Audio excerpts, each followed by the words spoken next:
Pressure is not something you can avoid in life. It's not a matter of if you'll face pressure, but when.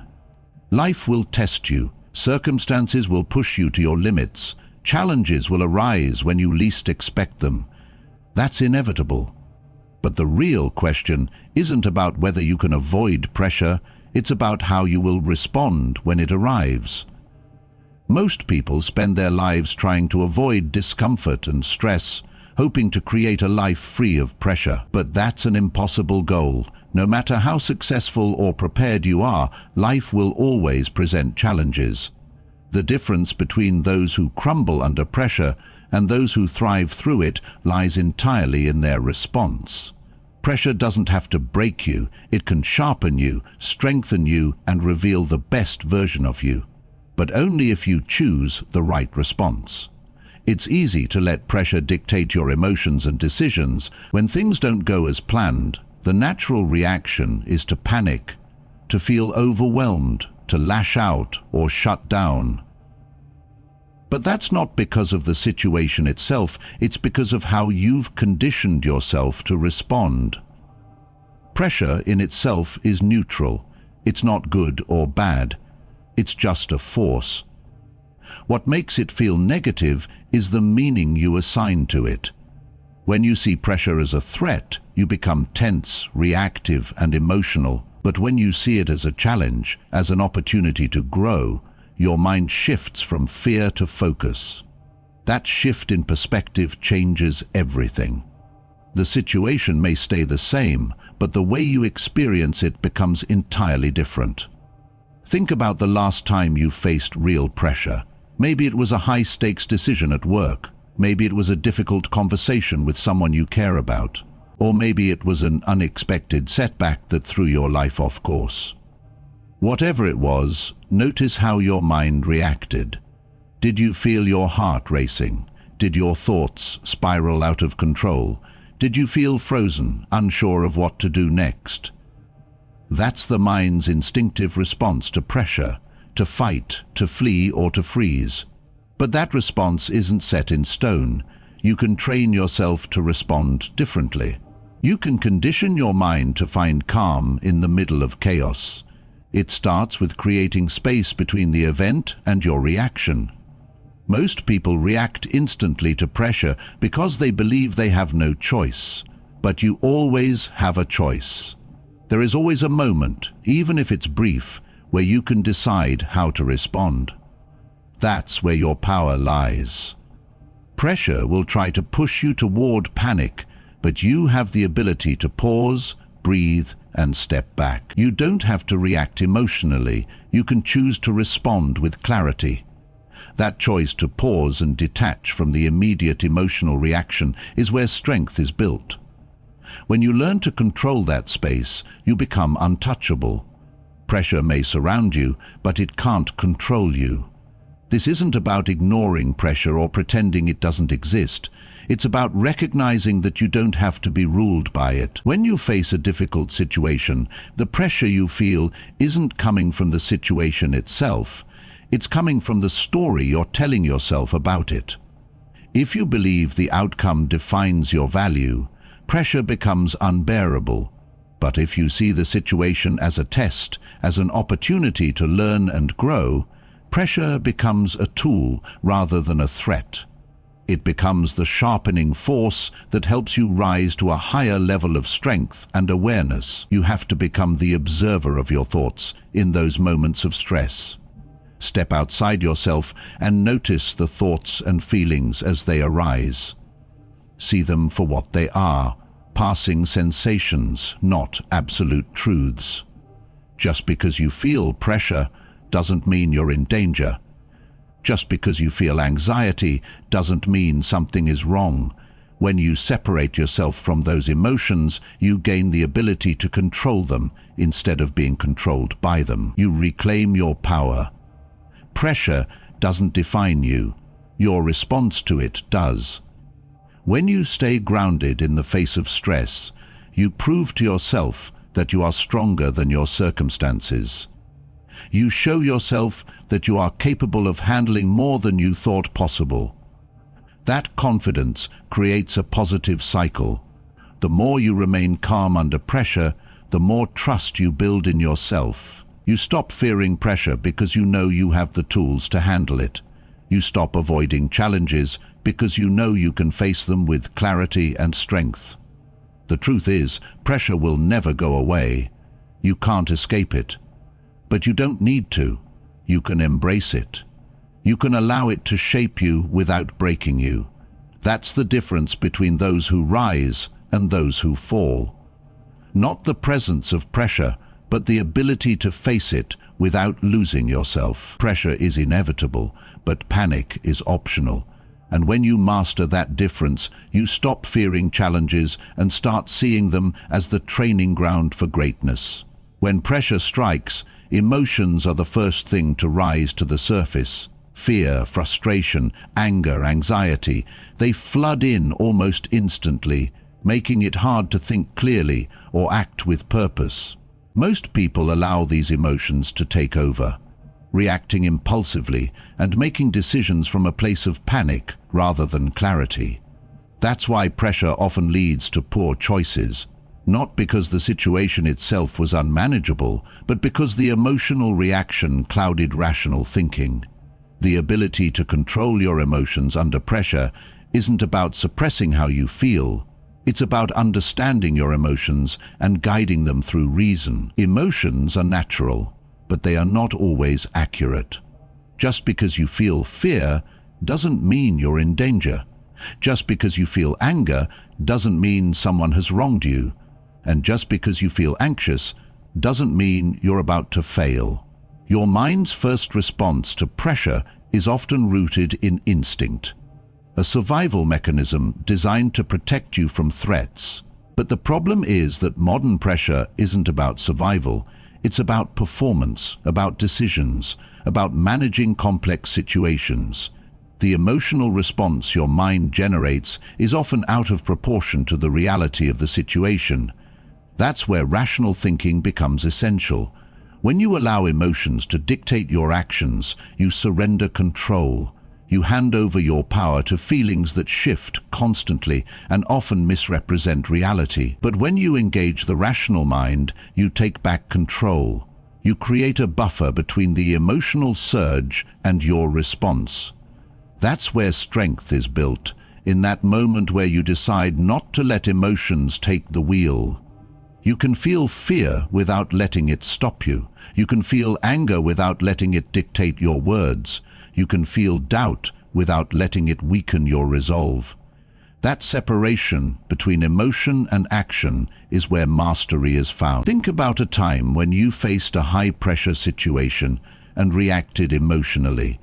Maybe you snapped at someone out of frustration, or you avoided a difficult conversation because anxiety took over.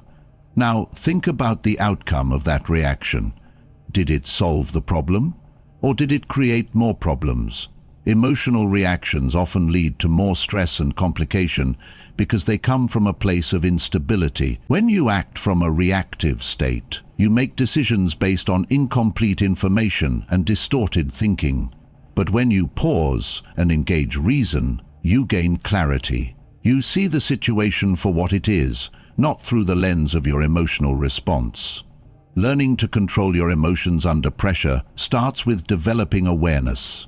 You have to recognize the emotional surge as it arises. When you feel fear or anger, don't push it down. Notice it, acknowledge it. But don't let it drive your next move. Create space between the emotion and the action. Take a breath. Step back mentally. That moment of separation allows you to shift from reaction to response. And in that shift, you reclaim control. Once you've created that space, you engage your rational mind. Ask yourself, what's actually happening here? What am I assuming that may not be true? What's the most effective response? Not the easiest or most comfortable one. That's the key, to let reason guide you rather than emotion. Emotions are powerful, but they are temporary and unstable. Reason is steady. It allows you to assess the situation without distortion. When you engage rational thinking, you rise above the immediate chaos and see the bigger picture. You stop focusing on the pressure and start focusing on the solution. It's not about becoming emotionally numb. It's about learning to process emotions without being consumed by them. When you feel fear, your mind may tell you to retreat, but reason reminds you that fear is just discomfort, not danger. When you feel anger, your mind may tell you to lash out, but reason reminds you that anger clouds communication and weakens influence. When you feel overwhelmed, your mind may tell you to shut down, but reason reminds you that calm focus is the path forward. That's the balance. To feel the emotion without becoming the emotion. To allow reason to shape your response instead of letting emotion hijack it. This level of control doesn't come naturally. It's built through practice. You have to train yourself to slow down your response cycle. When pressure hits, your mind will try to convince you that you need to act immediately, but you don't. You always have more time than your emotions are telling you. Taking a breath, stepping back, and engaging reason is not weakness, it's strength. It's the mark of someone who understands that reacting impulsively under pressure is a gamble, but responding with clarity is a strategy.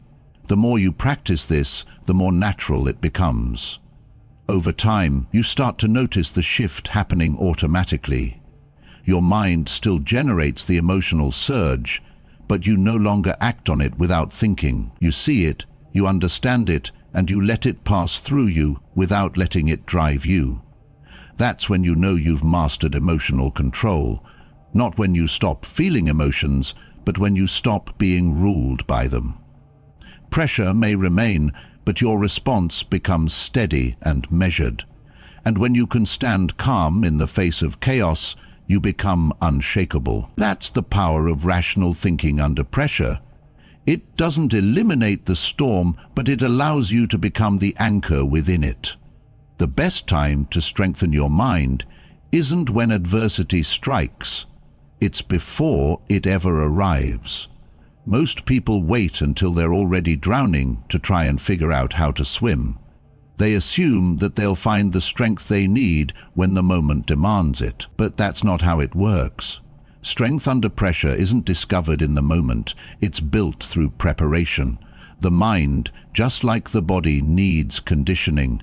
If you want to remain steady when life hits hard, you have to train yourself to expect adversity, to face it mentally before it even arrives.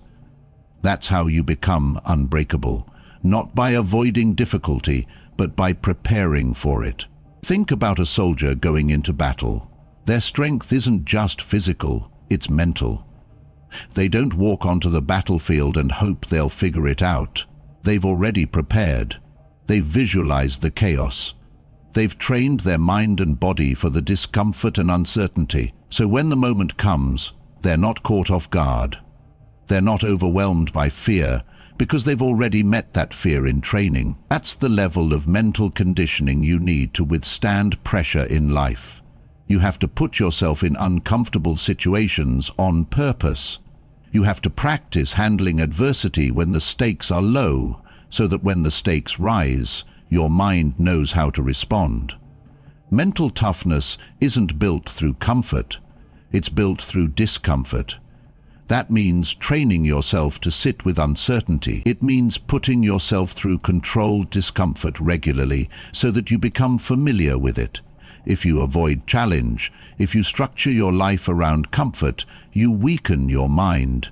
You teach yourself that discomfort is dangerous, that stress is something to escape from rather than confront. And then, when real pressure comes, your mind doesn't know how to handle it, because it's never had to face it before. But if you deliberately engage in difficult situations, if you willingly expose yourself to challenge, you build resilience. You teach your mind that discomfort is not a threat, it's an opportunity to sharpen your strength. That's why it's essential to rehearse adversity mentally before it happens. If you know you'll face pressure at work, visualize it. See yourself standing in that meeting. Imagine the discomfort, the questions, the stress, and see yourself handling it with calm focus. Train your mind to expect the pressure and remain steady within it. If you anticipate a personal challenge, maybe a difficult conversation or a moment of conflict, walk yourself through it mentally. Imagine the emotional surge, the discomfort, and then picture yourself responding with clarity and strength. That's how you condition your mind. You teach it that adversity isn't a threat, it's a test that you are capable of passing. But preparation isn't just about visualizing, it's about exposure.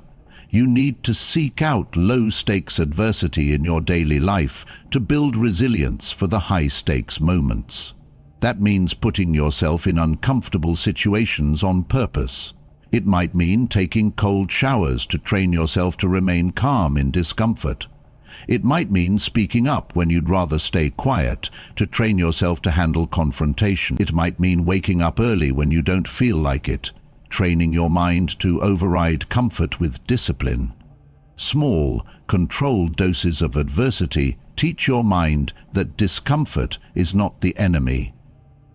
They strengthen your ability to stay calm when bigger challenges arise. This process rewires how your mind interprets stress. Most people see pressure and their mind immediately labels it as a threat. Their nervous system activates a fight or flight response. But when you expose yourself to discomfort regularly, you retrain your mind's response to stress. Pressure no longer triggers panic, it triggers focus. Your mind stops interpreting adversity as a threat and starts seeing it as a challenge to engage with. That's when you become dangerous. When pressure doesn't rattle you, but sharpens you. The other part of mental preparation is understanding that adversity is inevitable. Most people are thrown off by pressure because they didn't expect it. They assumed things would go smoothly, so when they hit a roadblock, they crumble. But if you expect adversity, if you understand that difficulty is part of the process, you stop seeing it as a problem. You start seeing it as part of the path. Pressure stops feeling like a failure and starts feeling like proof that you're on the right track. That shift in perspective changes everything. When you expect adversity, you stop wasting energy resisting it. You stop feeling attacked when things get hard. You lean into the challenge because you've already prepared for it. Preparation also means developing the right mental habits before pressure arrives. That means practicing stillness, learning how to quiet your mind even when your environment is chaotic. It means developing a strong sense of self-worth that isn't dependent on external outcomes. It means cultivating mental discipline so that you can focus on what matters rather than being distracted by what doesn't. These habits are built in the calm moments, not when pressure is already bearing down on you. That's why you have to train consistently, even when things feel easy, because the strength you build in those quiet moments is what will carry you through the storm. You can't control when adversity arrives, but you can control how prepared you are for it. If you wait until the storm hits to start building your strength, you're already too late. But if you prepare now, if you train your mind to expect adversity and sharpen your ability to stay calm within it, you become unshakable. Pressure will come, but you will stand steady because you've already met it in training. That's the power of preparation. It doesn't eliminate adversity, but it ensures you're ready for it. And when you're prepared, pressure becomes an opportunity to rise rather than a reason to fall. Most of the stress and pressure we experience doesn't come from the situation itself. It comes from trying to control things that are outside of our power. We waste enormous amounts of energy fighting battles we were never meant to fight. We try to control outcomes, people's reactions, circumstances, all things that are fundamentally beyond our reach. And when they don't go the way we want, we feel frustrated, anxious, and defeated. But the truth is, peace doesn't come from getting everything to go your way. It comes from knowing what's within your control and what isn't, and having the strength to let go of what you cannot change. Think about a storm. You can't stop the rain from falling, you can't calm the winds, but you can decide whether to stand there and get soaked or take cover. That's the difference between feeling powerless and feeling strong. It's not about controlling the storm. It's about controlling your response to it. Life is unpredictable. There will always be challenges, disappointments, and setbacks. But if you spend your life trying to force outcomes, you will always feel like you're swimming against the current. The key is to understand where your power ends and where acceptance begins. A lot of pressure comes from wanting certainty. We want to know exactly how things will turn out. We want to be able to predict the future and guarantee a positive outcome. But life doesn't work that way. There will always be factors beyond your control. The economy, other people's decisions, the weather, timing, luck. You can't control any of those things. But you can control your preparation. You can control your effort. You can control your mindset. And that's where real power lies. Not in controlling the outcome, but in controlling how you show up for it. Let's say you have an important meeting or a performance coming up. You can't control how the other person will react. You can't control how the market will respond. But you can control how prepared you are. You can control your effort and your attitude. That's where your power lies. When you focus on that, you stay calm because you know you've done everything within your control. But when you obsess over the outcome, when you tie your piece to whether things go perfectly, you give away your power. You let something you can't control dictate your emotional state. That's a losing game. It's the same in relationships. You can't control how someone else feels about you. You can't control how they respond or whether they stay or leave. But you can control how honest you are. You can control how kind you are. You can control the effort you put into the relationship. And that's enough. Because when you focus on your own actions rather than the outcome, you stay grounded. You stop feeling desperate for approval because you know you've done your part.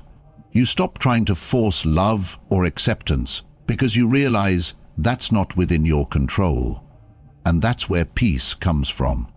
Knowing that your worth isn't tied to someone else's response. The same principle applies to setbacks and failures. You can't always control whether you succeed or fail. Sometimes you'll do everything right and still come up short.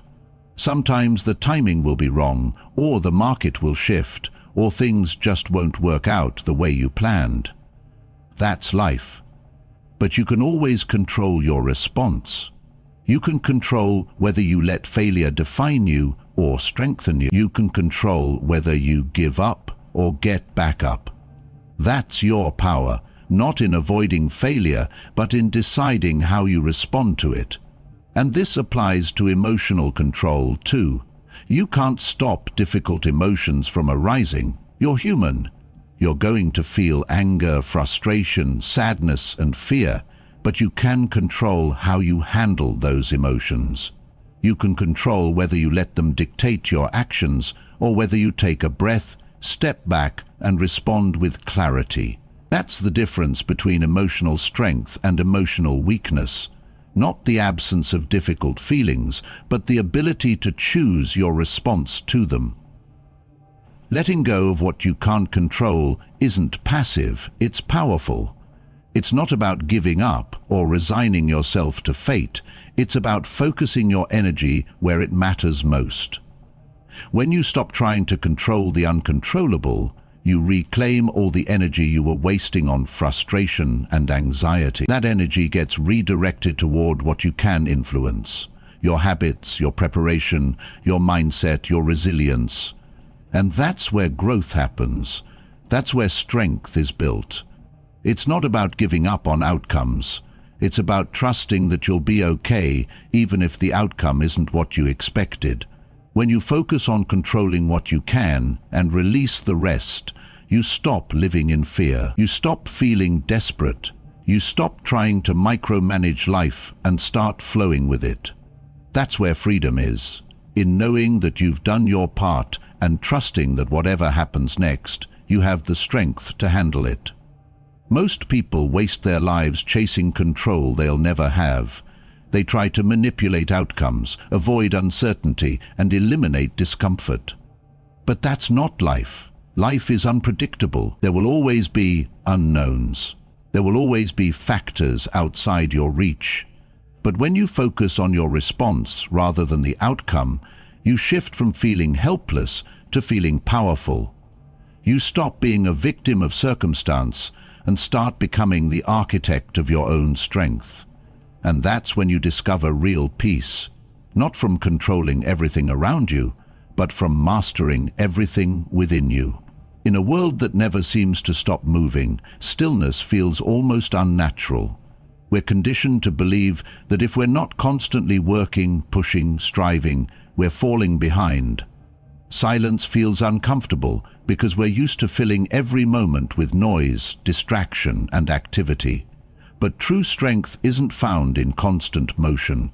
It's found in the ability to be still, to quiet the mind, and to find peace in silence. When life gets chaotic, when pressure builds, and the noise of the world becomes overwhelming, the most powerful thing you can do is step back and create space for stillness.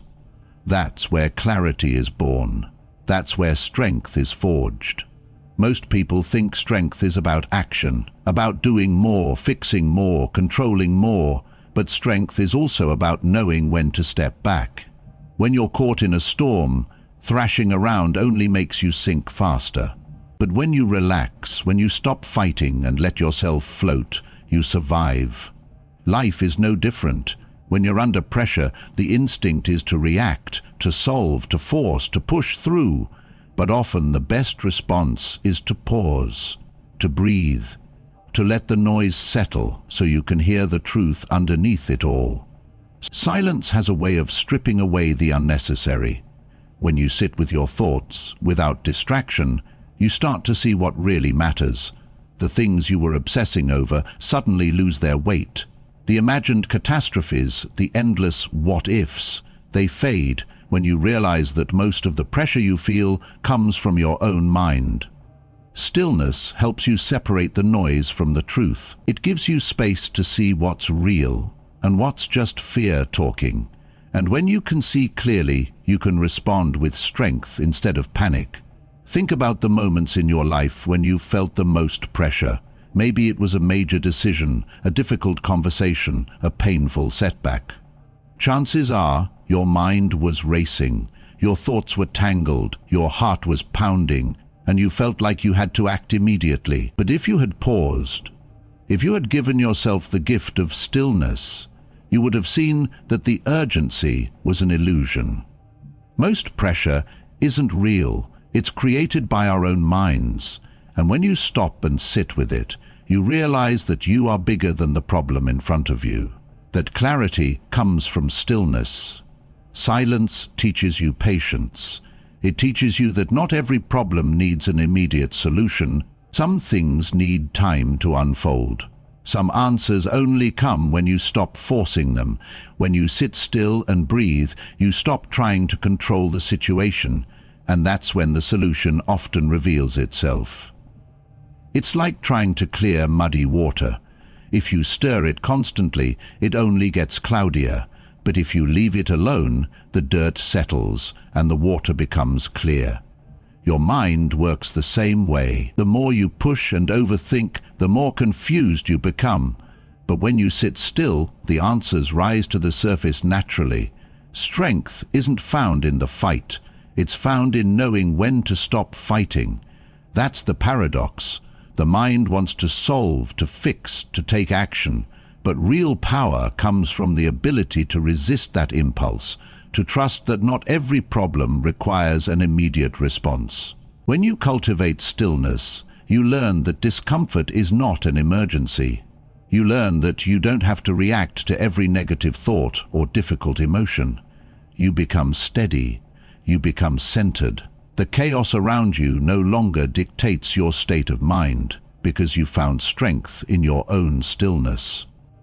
Pressure often makes people feel like they need to prove something, to show that they're capable, strong, in control. But strength isn't about proving anything to anyone. It's about knowing you have nothing to prove. When you can sit still in the face of discomfort, when you can be at peace in the middle of chaos, that's strength. Most people crumble under pressure because they don't trust themselves. They don't believe they can handle the discomfort, so they panic and react. But when you've practiced stillness, you realize that you can sit with discomfort without needing to fix it. You realize that you are capable of holding space for difficult emotions without letting them control you. In silence, you reconnect with yourself.